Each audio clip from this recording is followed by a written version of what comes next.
I know which character can be the next generation of Swamp Thing. Hi, I'm Jordan the Nerd of Gold, and what I mean by this is we know that Swamp Thing was a horror monster character that existed before Alan Moore, but when Alan Moore wrote Swamp Thing, he changed the trajectory of that character forever and made him a prestige-level drama character within DC Comics. So, like, whenever any creative team stepped up to write a Swamp Thing story, they were trying to live up to the legacy of Alan Moore and writing something that is dramatic and worthy of awards, and just telling something that is a great drama.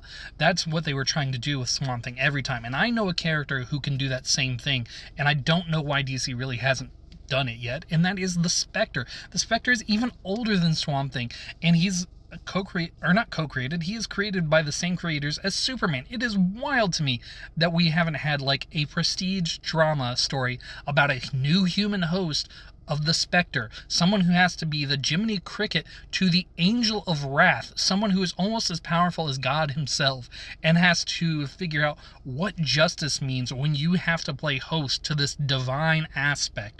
And what if you don't necessarily believe in that aspect? What if you still become the host of that?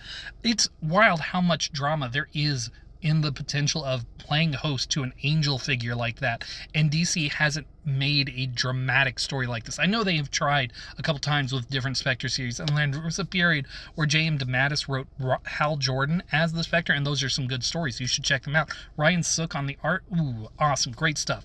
But I really think DC has slept on the potential of the Spectre as that kind of Swamp Thing-like figure when you have a dramatic, high-stakes, high-drama tale going on there, just using supernatural and fantasy characters to tell these stories. I mean, honestly, it's wild to me that Neil Gaiman didn't even try to do it at some point with Sandman just mixing the Spectre in there, because that absolutely would have fit in during that Vertigo period.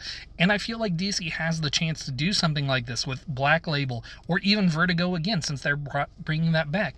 But like, the Spectre has that potential. I would love to see every so often a new creative team, like Dennis Camp is the writer I would really love to see bring a new person over there. Ram V, I know he seems to be on his way out of DC, but I would love to see what he would do with the Spectre. I would love to see what these people who are different from looking for myself bring to this character and bring to the judgment and the prestige drama that is built into the basic premise of a human playing host to this powerful angelic force, and what that means within this larger world, and the drama of what it means to enact justice. I feel like there's a lot of tension there, a lot of cool horror looking stuff too, because the Spectre makes some gnarly deaths, but I really feel like there's a lot of cool stuff that the Spectre just is not being utilized for, and I really, really want DC to go ahead and make a prestige drama, a prestige limited series based on the Spectre storytelling, and I would love to see it under DC Black Label or Vertigo. Make it happen.